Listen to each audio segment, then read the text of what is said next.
Yes, we are one day removed from the Major League Baseball All-Star Game. Welcome to the debut episode of this Fantasy Baseball. For our regular viewers who have followed us over from the Puzzle and Tip podcast, and party hello to those who might be joining us for the very first time. This is episode 1 of Fantasy Baseball Now, as Mike and I join the Ball9.com podcast network. We're real excited to be part of this. We should 755. That's the number. We should be being joined soon, hopefully by Chris Vitale, the creator of Ball9.com. But before that, El Jefe, with a combined 70 years fantasy baseball experience. I am Sean Pugsley Martin. This is Michael Nelson, here to talk about some Major League Baseball with a fantasy baseball spin. You can follow us on Twitter and YouTube, Spotify, Apple for the show. Remember to hit that like button and subscribe. And here we are. We have arrived at Ball 9, and we are greatly looking toward the future. And we promise, and I don't make a lot of promises, we promise this will be better than the national anthem during the home run derby contest. Oh, don't look. Yeah, all right. It was bad. It's low-hanging fruit, man. It wasn't Roseanne Barr or Carl Lewis bad, but it wasn't good. Well, yeah. Well, we're going to talk about that a little later in the closing 5, but yeah, that was tough. That was tough. That was tough. She should have sang "Don't Want to Go to Rehab" by Amy Winehouse instead, apparently. But you know, come on. I know that's inappropriate. Welcome to Fantasy Baseball Now, fuckers. It's inappropriate. That should be our tagline. We are inappropriate. We are. Won't be the last time. Yeah, when do you start hearing our hot takes and guys you should pick up and sit and watch how that works out the following week? Then you'll know how inappropriate this show is. Exactly. So listen, while we're waiting on arrival of El Jefe, because that's now his name forever in this show. Yeah. Look, fantasy baseball, we're 97, 98, 99 games in for some of these teams. Got about 11 weeks left.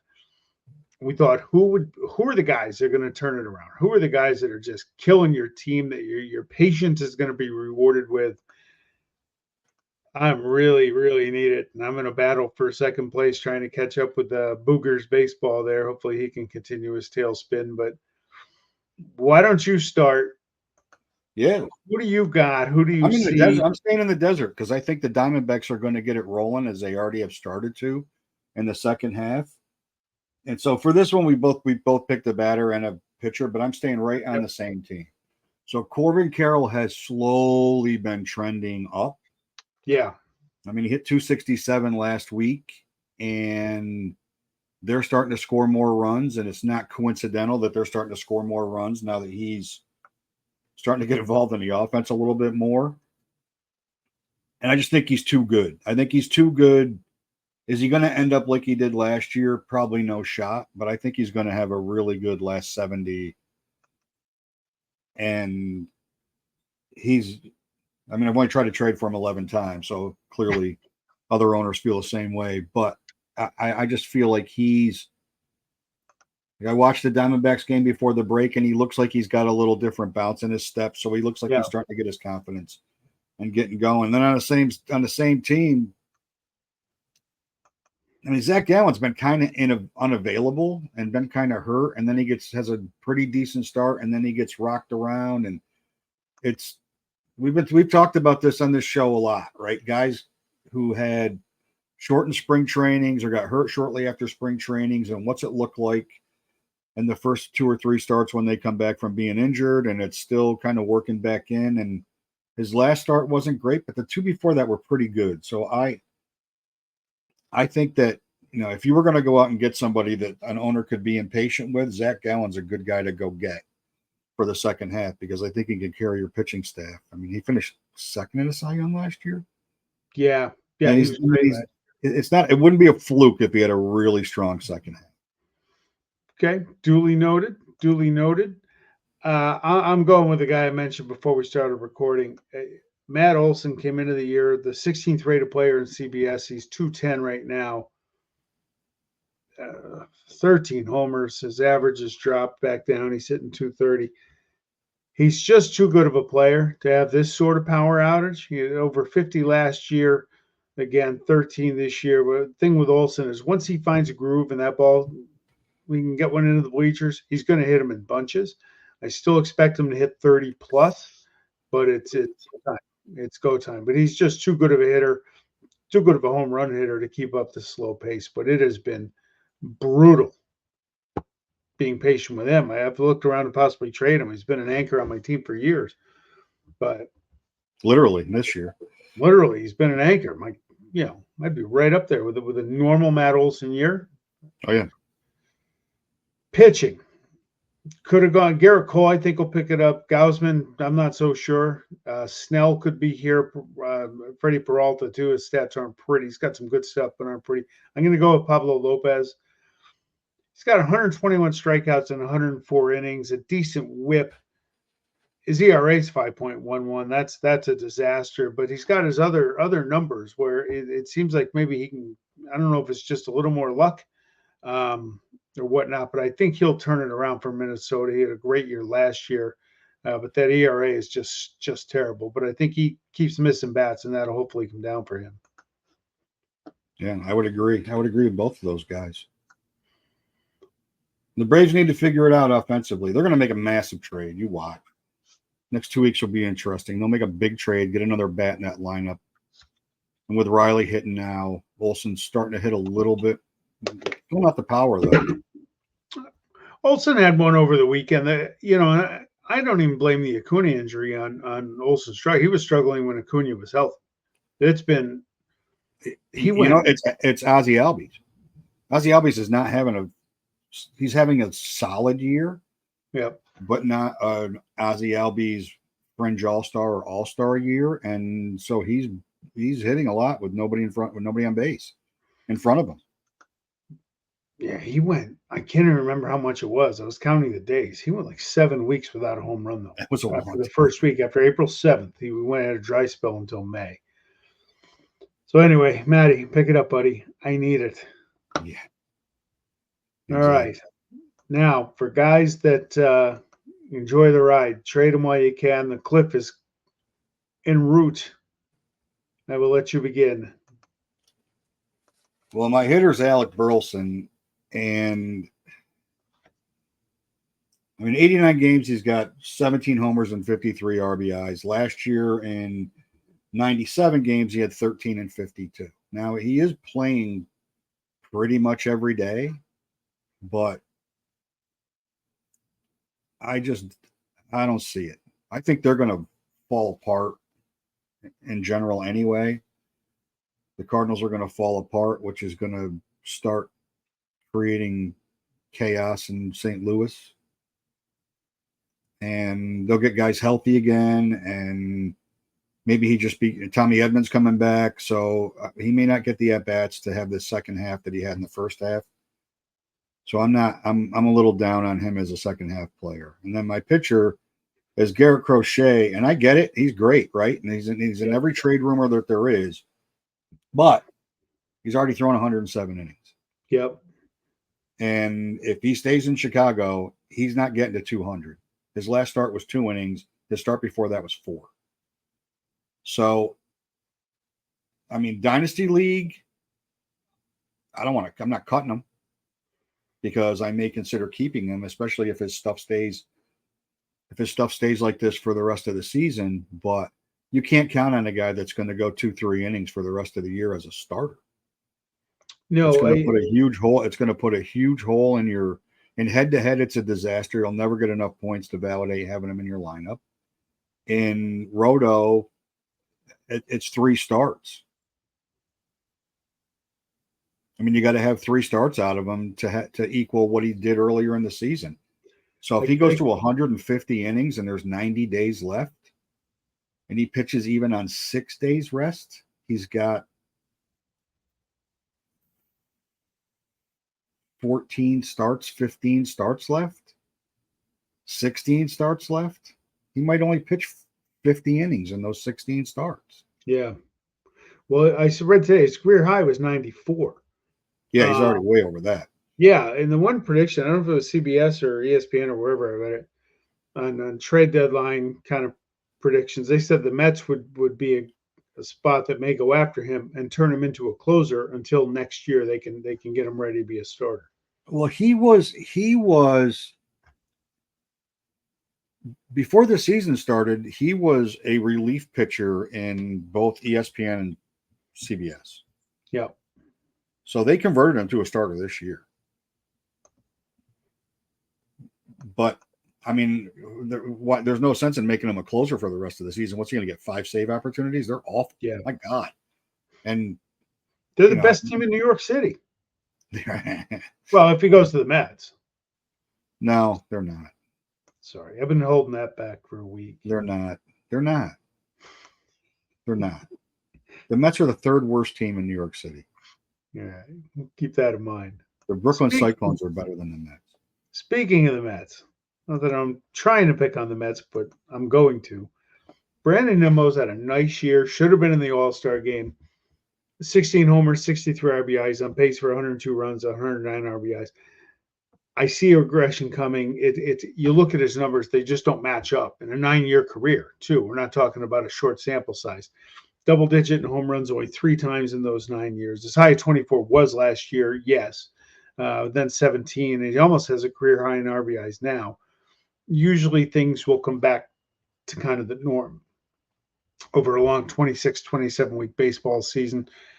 So yeah, he's going to end up with some career high numbers this year, but I don't see he's not going to keep that pace up. It's just too much, and the numbers don't bear that out over the previous 8 years that he can sustain that. For the same reason you pick Crochet, I'm going to pick your Yankee, Luis Heel. He had a couple bad starts. Then he had 2 good ones to go into the All-Star break. He's already got a career high in innings pitched. Again, how long can he keep that up? Again, the K rate, strikeout rate's good, whip's good, ERA's over 3, and that really is only because of those couple bad games he had. Your thoughts on him? Can the Yankees rely on him in the second half? Well, Clark Schmidt's coming back. Okay. So that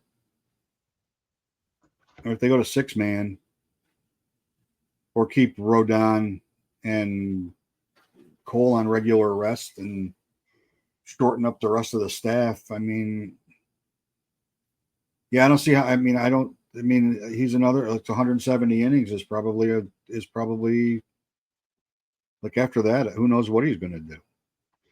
Yeah, I was going to put Seth Lugo on this list because again, he's coming up to a career high. I don't know. He got roughed up last Saturday in Boston. But it'll be interesting with him. He's got the White Sox at home this weekend. He's scheduled to face. I wanted to put him here, but quite frankly, he's been so good for my team. I feel disloyal. But we still found a way to talk about him for the 13th time in the last 15 weeks. Ranger Suarez was another guy I thought about because he's been a little shaky, but he's got a back issue, and his second half last year was really good. So I don't remember.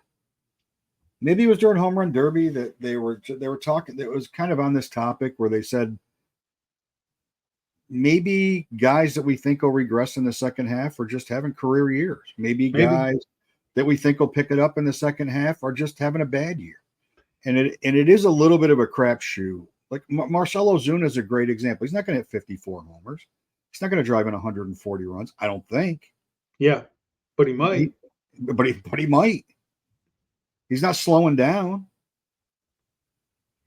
I mean, Judge isn't going to hit 80 homers, I don't think. That's the hard part about fantasy baseball is you got to make that decision and go with it. And you could look at a guy having that career year and say, you know what, if it's time to cash in, I'm going to sell high. Yeah. Right. And the great year continues. He turns into an MVP. And you hose yourself, or you think he's going to keep it going. But that's the fascinating part of this game and why it's so challenging. Well, and this is the time now, right? So now the All-Star break passes. We're 70 games-ish left for the season.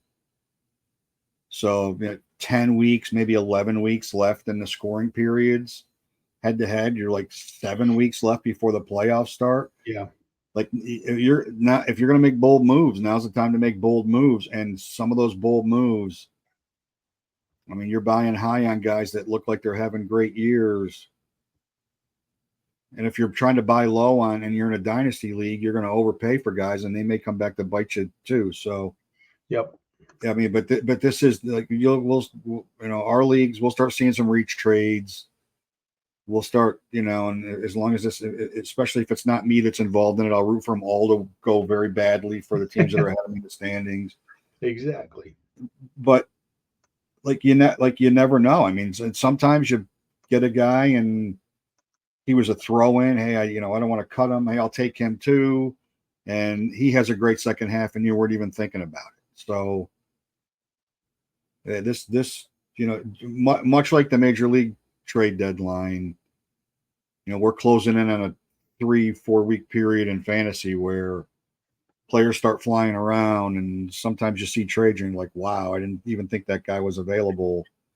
But the payout, but the cash in to trade him was too good to not take it. But here's the hard part. If you're going to do it now, because don't wait till the end of July, because now you're taking 2.5 weeks away from yourself to accrue those stats. You right, get in August, you got 2 months left. Those numbers got to count. Right, and don't do it in Labor Day. No. I mean, Labor Day, it works if you have one specific category that one player can make a difference. Saves is a good example. Wins is a good example. Stolen bases is a good example where you can make up a ton of ground quick by getting one player for a month. But in Roto, when you're piling them up, you need to start piling them up now. You can't wait till September. That you're too far behind to make a big run. And in head-to-head, if you're on the outside looking in at the playoffs, you better start making moves today, because if you wait until 3 weeks before the end of your league season, you're not making the playoffs. No. Because the teams that are in are already thinking that same way too, you would assume. Yeah, by the way, 5 in a row for Shohei's bail bonds. And just pounding people into the ground, scoring over 300 a week. I got off the schneid after a public thrashing of my manager. Just like took him to the woodshed. We're turning it around, or we're gonna have to get somebody in here that can. Like it was like George and Billy. And I just happened to play Chris, and his team is a disaster, and Yeah. Well, he is the guy that people schedule for like the homecoming game. Yeah, him and Drow. They get scheduled for homecoming. Baylor. All right, let's go to Stardom and Situm. You may have the honors, because I am just wildly intrigued about your Stardom recommendation. Justify it. Did you watch him pitch on Sunday before the All-Star break? No, I was busy for the 3 1/3 innings. He probably toted. He was perfect through 6. Ended up with 7 innings and a hit. 7 innings. He looked like Blake. He's not going 4 innings in San Francisco. That shit doesn't fly. Like, that doesn't happen there, right? Their bullpen's not great anyway, and they're trying to win games. He's going until his arm falls off, which could happen tomorrow, by the way. But he was okay. He was better than okay. He was better than any start he's had when he came back off the injured list for his first. He was a 2-start pitcher last week, and his second start, he was dominant against the Twins. Dominant. Yeah. He looked like Cy Young Blake Snell. And I will note like that, you got to get him in. I was in your favorite part of the country, Boston, Massachusetts. Oh, for Christ's sakes. Got home late Sunday. I was going to get your Red Sox nice sweater. Should have. Like a nice Christmas sweater. I grabbed a business card out of the fine shop in the Quincy Market. So you should have. My dog will shred that thing in 30 seconds. Yeah, I don't know if the guy will deal with me. I asked him if he had any Bruins or even Celtics kids shirts. He goes, "No, I got a lot of Patriots and Red Sox." I'm like, "No, no, thank you." He doesn't have any Bruin stuff because nobody wants it. No, he sold out. He sold out. But it's only good until you get it home, and then when you expect to wear it for something important, it folds up like a cheap tent. So yeah, I got that. And he then my sold sit out of him. inventory. I'm not going to spend any time on the Bruins. It's not worth my effort. He sold out of inventory. That's my story, and I'm sticking to it. Yeah, he wasn't factoring his inventory like many stores do. He sold what he had and said, "I'm not ordering anymore." Yeah. 2 weeks before the playoffs because he knew it was coming.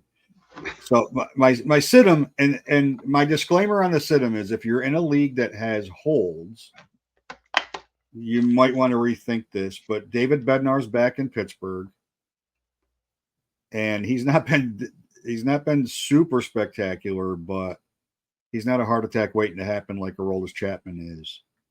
So Chapman slides back into the setup role. And so Holderman and Chapman in front of Bednar, they're pretty well set up. They just can't score any runs. But you got to, I mean, he did have saves while Bednar was out, and they had a pretty good last 2 weeks. So he picked up some pretty quick saves, but you're not getting them out of him now. And if holds isn't a category that you count in your league, then having Aroldis Chapman for maybe the one save a week that he's going to give you with a whip of 4 and 3 heart attacks and probably a loss in there too, I wouldn't sit Aroldis Chapman. Yeah, I'm one of the Bednar owners in the world, and I don't really care that his ERA is so terrible because I don't care about my closers having bad ERAs. I want them getting saves. His first 2 weeks was awful. Yes, it was. It was really bad. Right. First 2 weeks he was really bad. Here's my guys. Look, no hidden secret. Brent Rooker is absolutely on fire. He's a challenge for this reason. Depending on your league position requirements, for us, he's a DH only. He's only played 14 games in the outfield. We need 20. He hasn't played one since May. Now, he's most likely going to get traded because he's good. And why would the athletic organization sell the team? Why would the athletic organization want people that overachieve? But hey, 14 games heading into the All-Star break, 426 average, 8 homers, 18 RBIs. I just traded him yesterday for Wyatt Langford in our league for this reason. As great as he is, I have Kyle Schwarber DH, and if I have to go into a week saying who am I going to count on more, as hot as Rooker's been, I got to pick Schwarber. Can't go against that. I'm surprised they didn't leave him in Philly. I'm kind of surprised. That's what I've heard. I'm surprised. I actually was surprised that they didn't make that deal right before the All-Star break. Yep. Why not? He's there. Yeah. They're going to have to fly him here anyway. We'll talk about that later, too. And the sit, you might just cut JD Martinez. Same issue with him, the DH only thing. He's terrible. Last 21, 175 batting average, 1 homer, 6 RBIs. That don't cut it. It might be time. It might be time for JD. He's had a nice career, but yeah, I don't know. I can't figure him out. He's the same guy as Nick Castellanos to me. You never understand why you have him on your roster, and you finally bench him because you're so pissed off that you can't take it anymore. And then he has a week where he gets 4 homers and drives in 12, and it's 330. And you put him in your lineup, and he has that 21-day number, and then you just finally got to – you're just like, enough's enough. I'm never going to play him again, ever. I don't care what he does. Maybe somebody will trade for him, and I'll get a 38th round draft pick in 2080 for him, and I'll be thrilled by that. Very good. Very good. Yeah, we'll see. I don't know.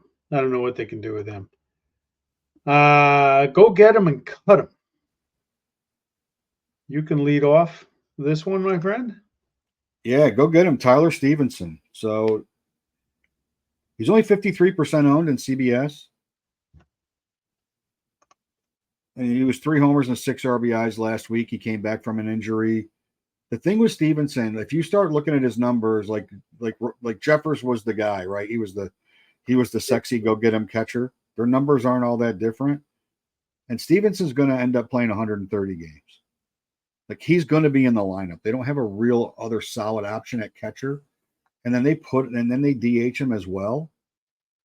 And that lineup is starting to come around, and they're getting guys back, and McLean's close to coming back, and that cheater Marte is back, and they're starting to get guys back, and that lineup's starting to get complete. It doesn't look like Encarnacion Strand's coming back at all this year. So that kind of solves a problem for them where they can put Spencer Steer at first base and just let it go. Yeah. But Stevenson can play a little first base too.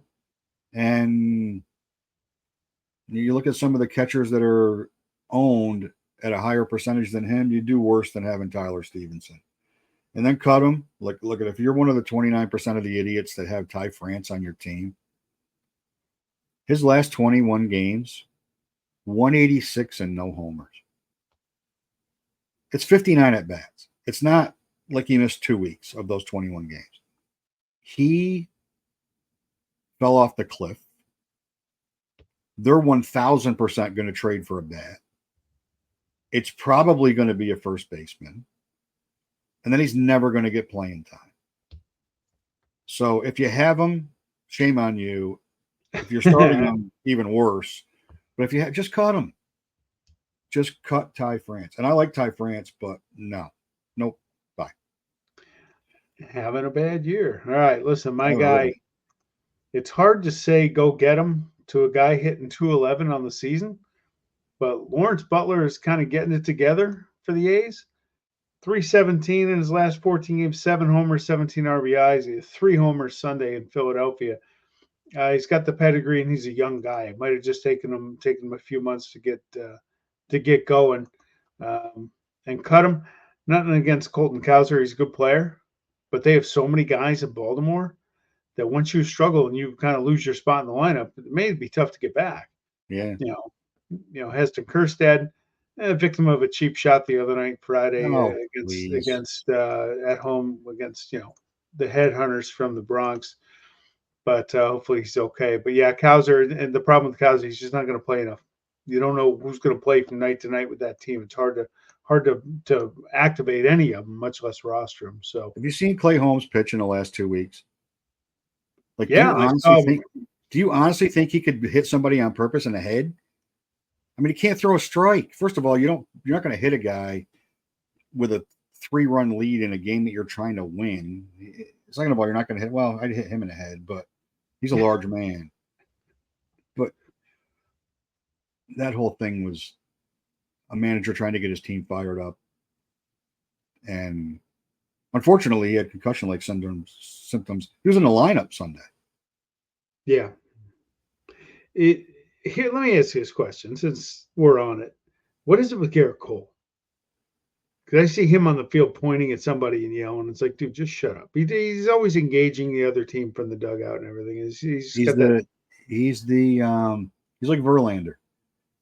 He sees himself like the elder statesman of what's right and wrong in baseball, and he polices it, whether it needs to be policed or not. Okay. I would prefer that he would stay in the dugout when that shit's going on, if I'm being totally honest. Yeah, let Judge go out there. I don't need a Bill Lee injury, career-ending shoulder separation in a brawl.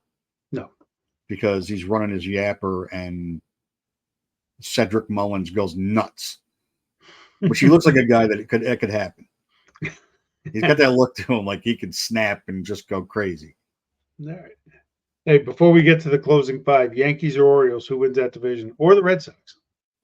It won't be the Red Sox. No. It won't be the Red Sox. Tanner Houck, nice job last night. It won't be the Red Sox. I mean, I'm just trying to speak it into existence. They're playing better than the whole world thought they were going to play, including Red Sox fans, if they were ever being honest with themselves. It won't be the Blue Jays. It won't be the Rays. They're both middling at best. It should be the Orioles. I have more confidence that the Orioles will make a trade to get a solid starter, which is what they need, than I have that the Yankees will do any tinkering, because I've got history on my side, and that idiot Brian Cashman, he'll make a small deal here, he'll make a small deal there, but he's not going to make a landslide. I'm going to go find a way to get You know, I mean, the Jazz Chisholm rumors are out there. Yeah. I guess the Rockies have pretty much told the world they're not trading Ryan McMahon. So I don't know why the Rockies wouldn't consider trading anybody, to be honest with you. So I have more confidence in the Orioles doing what they need to do to get a player. And I also think, even though they're super young, and Kobe Mayo looks like he's on his way up any day now, that lineup is terrifying. That lineup is terrifying. Yeah. It's terrifying. Hit run, I mean, power up and down the lineup. No real holes in the lineup at all. Look like they have fun when they're playing. Like they enjoy playing baseball. It's not a giant business to them. And I just think, you know, honestly, that division could come down to Craig Kimbrell versus Clay Holmes. And then it's a coin flip because you can't trust either of them right now, especially against each other.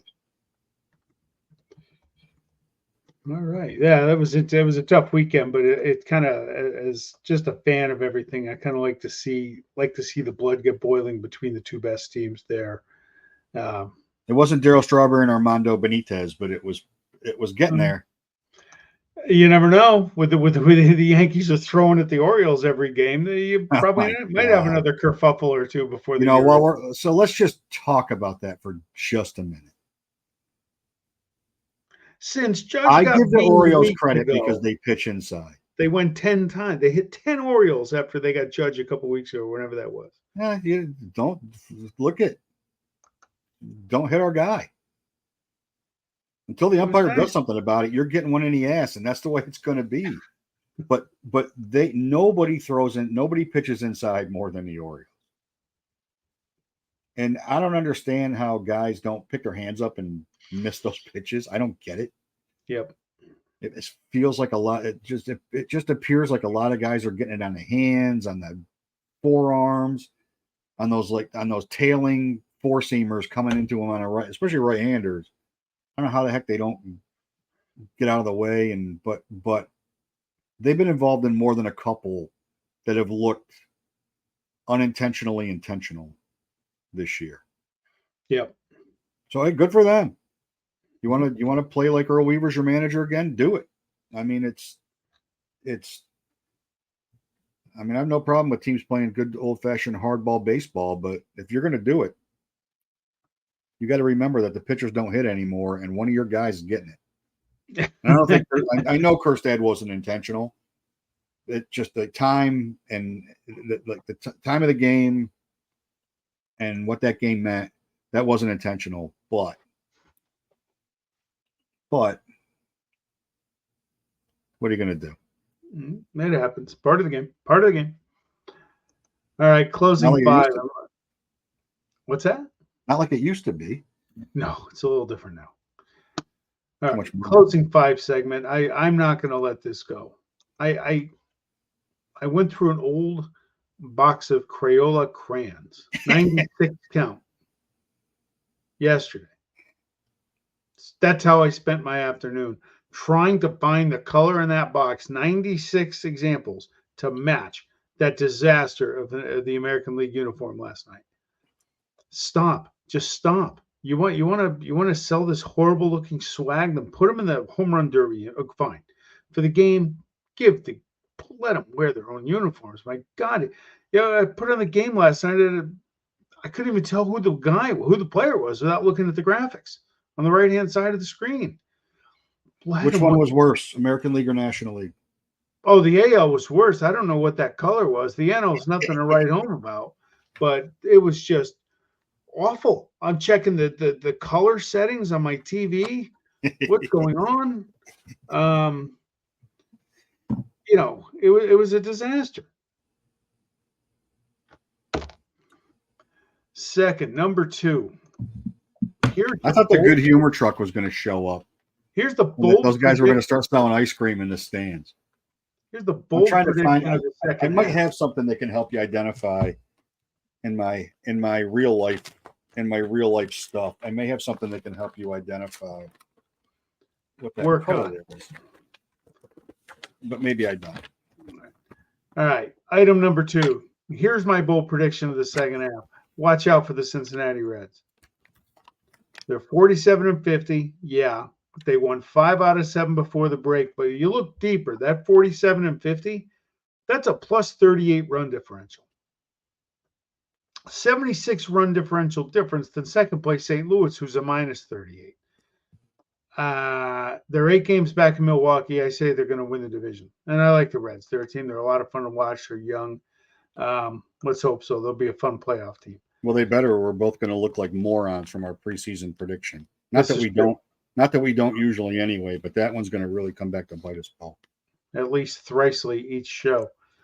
Number 3, owners in leagues that don't use a holds or holds plus saves. The next couple weeks are gut wrenching because your guy might get traded to become a setup man, and now all of a sudden you've got a gaping hole in your bullpen. So yeah, it's chaos. It's utter chaos. I'm worried about Kyle Finnegan in our league. Trevor McGill is probably going to lose his job anyway with Devin Williams coming back, so that sucks. Next week. Yeah, and the Nats, I don't think the Nats are going to hang in there. So, Finnegan gets traded. Hopefully, it's to a team that needs a closer. Estevez in Anaheim. That name's floating around. Tanner Scott in Miami. That name's floating around. I saw Pete Fairbanks' name this week popping up. Yeah.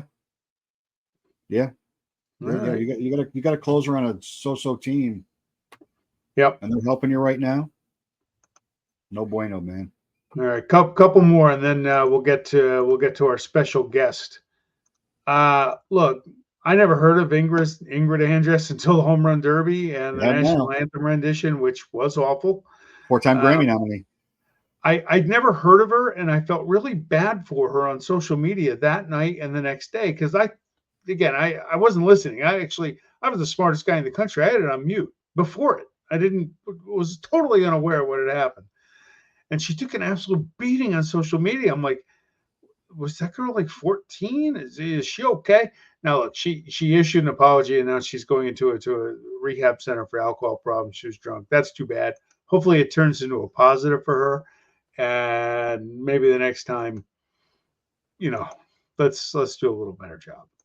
I'm not buying that story. Just Mason Miller, 103.6 miles per hour last night, All-Star game record. Sadly, he may be the last Oakland Athletic ever to play in an All-Star game. That's a really crappy feeling. Let that sink in for a second. Sell the team, John. And then one other thing I wanted to suggest for fantasy people. I can't believe we haven't talked about it. This is a bonus topic on the closing 5. Survive in advance. We had a guy in our league come out to last year with a new pool, $20 person in, and whoever finishes last in that scoring period is eliminated. Now, this year we did a double elimination, so it can go max 23 weeks of the 26, but a great pool. How it took us 33 years to figure that out, I'll never understand. I haven't lost yet. I haven't either. We're one of the few teams that have our first place team in our league, who was in first place by a ton back-to-back weeks. Yep. That's crazy. And it's a fun thing to do. And and so whoever finishes last in that period, then if 3 people are out and they all finish like whoever the next guy is, there's always somebody that takes a dive that week. So that's a little bonus tip for you. Now, hey, just back to your sell the team for a minute. Did you notice how Mason Miller got to the All-Star game? Yes, because the A's stopped flying their lone representative years ago to the game. He flew on the Phillies' private plane. That's been happening for years. You didn't know that? I did, but yeah, like it's your last year. No, I don't care. You do one thing right. No, you know what care for a question? You can't do one thing right. You know how many pairs of jeans John Fisher's parents have to sell from the Gap to fund Mason Miller from Philly to Texas? Yeah. And then the bank fees associated with wiring their son some money so he can do that. Because clearly he didn't have $2,600 in his right front pocket that he could use to fly his loan. He didn't get his allowance. 6-year-old man that gets an allowance from his parents to bungle his business is Mr. Vitale. El Jefe. Hi. How are there. you? Hi. Hi. I'm Oh, Chris. good. Just wonderful. How is Everything's lovely here. How is SoCal? Is that what you guys call it? Hot as hell. Okay. I don't You call have it power. that. You obviously have power again. I do now, yes. So that's a plus, but it's yeah. I mean, it's hot, man. Would you give the jackalope some water so they could run on a treadmill and get the generator fired up? It's more or less, yeah. It's the squirrels out back. I just have them running on a little Rocket J Squirrel. yeah. Squirrely Temple. Squirrely So- McLean. So, Chris, tell people watching about this network that we are very happy to be part of now. What are we doing with it? And where are you Well, going? I mean, it's something that we started recently. It's hopefully growing. We have, I think, 6 now podcasts that we're putting out through Ball 9. So obviously, you can get those Apple or Spotify or watch them on YouTube, or you can just go directly to Ball 9 and go under podcasts, and it'll be there as well. So I mean, we just kind of want to get as many people with a like mindset and that are a little crazy like the rest of us here at Ball 9 to get on board and have some fun and talk shop, man. So I'm happy to have you guys with us. It's you guys, fantasy baseball gurus. How long has your league been going? This is year 35, Yeah. So yeah, I'd say you guys have a little experience with 1990. with it. Yeah. So I mean, I'm Waiting I'm for the happy. mail to come. We go back to the days of waiting for the mail to come to see what place we were in. Yeah, if the mail came on Friday instead of Thursday, you were screwed because everybody else had a 1-day jump on you. Yeah. Yeah. I mean, that's I don't think too many people are doing it like that these days, but it's I mean, I'm excited. So, I just want to get in there. I mean, I'm not excited about the league and I'm with you guys because my team is friggin' terrible. I was I'm pretty rolling. happy with your performance last week, if I'm being honest. Lack of performance. I mean, that might have been the lowest score anyone had all year. And that's with me tinkering. That's how bad my team is. That's with me tinkering that I still managed to get smoked. So I've gone over 300 points. Little in that Bill league. Verdon action going Whoa. on there. oh God, getting demolished. It's just having that last pick killed me, man. And not doing I mean, I think my first 2 picks were the back-to-back ones, and it was Corey Seager and Nate Eovaldi. And I figured, I mean, neither of them have really been bad. Corey Seager's kind of turned it on a little bit, but Eovaldi's been on and off the IL, and then by the time it came back around to me, it was got everybody I drafted the next time around got hurt. So yeah, I mean, I'm playing with a bunch of guys from the scrap heap. So aside from that. Yeah, look, let me just give you a little draft. That's my fantasy baseball experience this year. So I think and anybody that's watching this, don't listen to me because I got bent over a barrel this year. Little draft advice. Just 35 years here. Don't even think about making a pick yet until you're 8 beers in. It's just you got to be able to dial in and focus, and that's part of the pregame preparation. Yeah, I think I was. That's the thing. I mean, I'm maybe not 8. But it definitely more it like was definitely in the 6-pack 13. realm. It was in the 6-pack realm, that's for Okay. sure. That's And I just actually the had pregame help. run. I was having beers with a buddy of mine, so we're going through it. And he's winning his league, and he had the 4th pick in his league, and I'm getting shellacked. So Gotcha. But yeah, so aside from that, that's what were your thoughts of the personal game last night? What were your thoughts of the game last I night? enjoyed it. I mean, it's. I'm glad we got to see Skeens versus Judge, but then again, that was also one of the most anticlimactic, overhyped at bats of all time. It was a 1-pitch ground at the third base, so that's not exactly. I mean, I would rather have seen Skeens just mow him down and strike him out, or Judge even at least hit it to the outfield. But I mean, Judge decided to do his best DJ LeMahieu impression and just ground out the third on 1 pitch. But aside from that, it was cool. I mean, the uniform sucked. Yeah, I just got done on that topic. Yeah, that was bad. I mean, aside from that, once all the starters really started getting pulled, then I started paying a little less attention. he was doing a couple things and checking in on the game here and there. But all in all, I mean, I like the All-Star game. It's not what it once was, but I I still like to see guys It that I used don't to be the watch on a longest day of regular the basis. summer. When I was a teenager, it was the longest day of the summer waiting Yeah. for the game to come. Yeah, it's like And Christmas. that's when I lived. Yeah. That's when I lived in California, actually at 10, 11, 12. When I lived in California, the game probably started at 5 o'clock my time, and it still was the longest day of the summer waiting for it. Yep. Yeah. Well, I mean, Wow, it's still.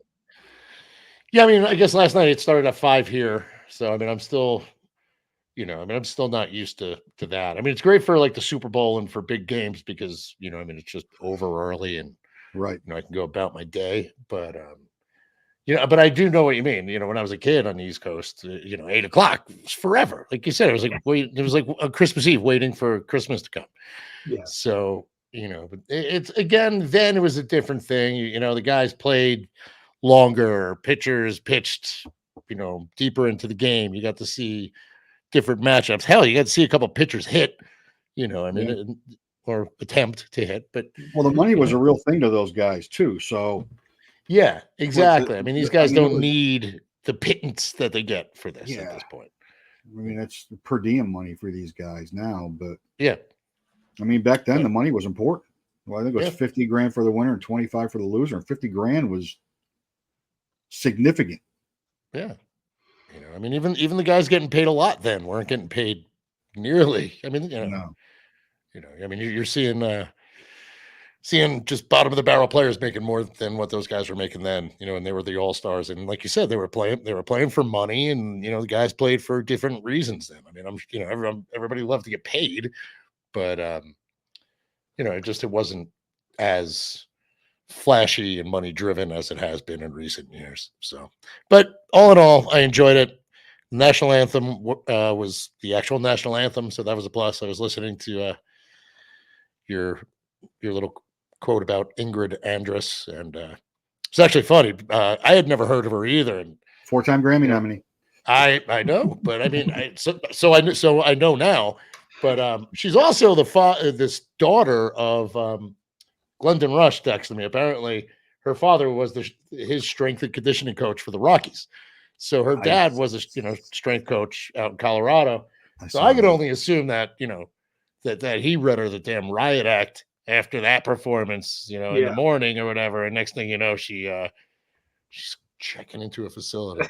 So. Listen, we've all, maybe not all of us, some of us have sung karaoke at 2 a.m.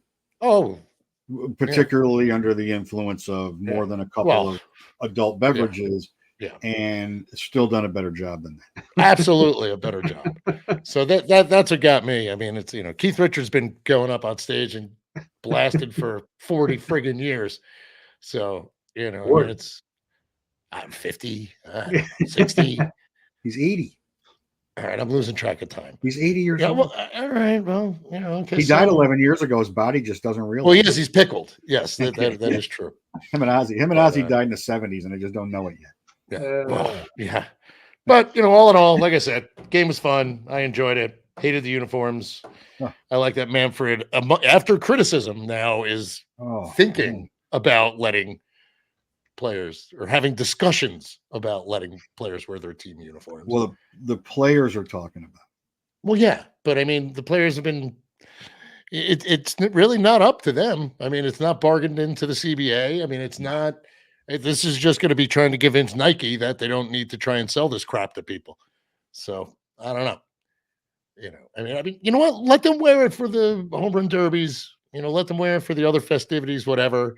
Wear the shitty, fancy, new style ones, and then for the game, just because you don't even know who's that bad. I mean, like when I stopped paying attention. If I didn't know that was Jaron Duran that hit that home run, I would have. If they didn't tell me, I would have no idea because everybody looks the same. You don't think twice, and you don't think twice when it's a player in their own uniform. So that's another thing. Aside from the fact that I thought they looked a little cheap and whatever, I mean that part of it's you just knew you knew who it was from what uniform they were wearing. If you knew who was playing in that game, you know who was at bat or who was on the mound or who was playing third base. So. It would be nice to see them get their heads out of their backsides and I said to Mike, I the only reason some of the guys I could tell is they had the name on the graphic on the right side of the screen. You go back to the old classic All-Star games with the teams in the uniforms, you knew who exactly every single one of those players were that. You could show me a photo from last night. I'd have a lot of trouble getting those faces. Especially the guys from like the smaller market teams, and I mean, I don't know what the hell they are. I mean, I'd have to think through the list or look at the list, or like you said, wait for the graphic to show up on the screen. So, look, of the 4 major sports in the United States, they're the worst at marketing players of any of the 4, and it's not even close. Oh, yeah. And the perfect opportunity to market players, especially with all the young talent that's in baseball, and to let people see Bobby Witt Jr. and Gunnar Henderson and Paul Skeens and all those young, great players, Jared Duran, like the next 5 years of great players in their own uniform, so they have an identity. They just, every opportunity they have to do something right from a marketing standpoint, they do a complete Costanza. They do the 100% the opposite. The opposite. It's just like it's just. I mean, the uniforms look like they went to a local screen printer at 2:00 yesterday afternoon and said, "We're in a pinch. What do you got?" And I don't get like what they think they're going to gain from it from a revenue standpoint all the way around and sales of something like that, because not that many people buy them. Well, like diehard fans, somebody's got every uniform that Aaron Judge has ever worn, they're going to buy it. Yeah. A collector, like a collector of a certain player or something. Yeah. I mean, that I can understand, just because, if you're a collector and you want to complete your collection, you have to buy these things. But I think that's about the only reason that I can think of to get one. Look, I unfollowed someone on Twitter last night because they said they had to have one of the hats and the jerseys. And I'm like, no, you're entitled to your opinion. I just can't have this. I can't have this in my world. You're entitled to your opinion, no matter how wrong it is. Exactly. Judgment counts if I'm going to be reading your content. And if that's your judgment, you're entitled to it, and enjoy your freaking jersey. But I can't do this. I did see somebody last night that said it looked like the Miami Marlins were playing the Boise Potato Sacks or something like that. I thought that was quite accurate, but I mean, it's those American League. It's like the National League ones were bad, but the American leagues were so here's another thought that, and it may be in Manfred's devious mind, he realizes that the City Connect uniforms are such a joke that he goes, I know, we'll make the City Connect uniforms look better by trotting these things out. Yes, look good by comparison. Yeah. Why would you have the All-Star? You want to look skinny, hang around fat people. I mean, it's exactly like. Why would you want the All-Star jerseys looking good? Nobody watches the game. Nobody pays attention to it for the 3 days festivities. You know what? I think more people watch the home run derby than actually watch the game. I mean, just a casual fan at home. Yeah. You'd rather see that spectacle. So there you go. You want to sell those stupid jerseys? Just have the players wear them then. Yeah. And just go back to, the regular unis in the All-Star game. But, it's not like every baseball fan that's pretty much knows better than Manfred, but I think every baseball fan pretty much knows better than Manfred at this point. So, yes. All right. Well, on that note, gentlemen, I'm taking a real quick look at the schedule to see if I'm playing you this week. Oh God, me? Tally. No, we're not playing. Okay. Do we only get the weekend, or do we get? Yeah, no, it's the end of this week, and then it's a 3-dayer. It's a 3-dayer. I might have a chance. That means I might have a shot. Is this no? I think in the head-to-head league, it's not a 3-dayer. I think we're in a long week. It is now. It ends the 21st. I'm looking at it. Really? Yep. Well, that's a lot of pressure. I'll tell you why it's a lot of pressure. I'm playing the guy 0-16 with half his team that's hurt, and this is the week that I could get snake bitten because it's not a full week. Yeah. Can't get upset. If Joe logged in once since the draft and changed his lineup. I think he did log in once, I think. I think his team was just so bad he abandoned ship. Oh my God. Do I even have a pitcher starting? Yes, I do. And it's Marcus Stroman. The There you women go. and children are still on the boat, and Dro's in the lifeboat, 40 Yeah. feet away from the Yeah. ship right now. My team is bad. All right, boys. Well, we'll get after it again next week, eh? We will get after it again next week. All right.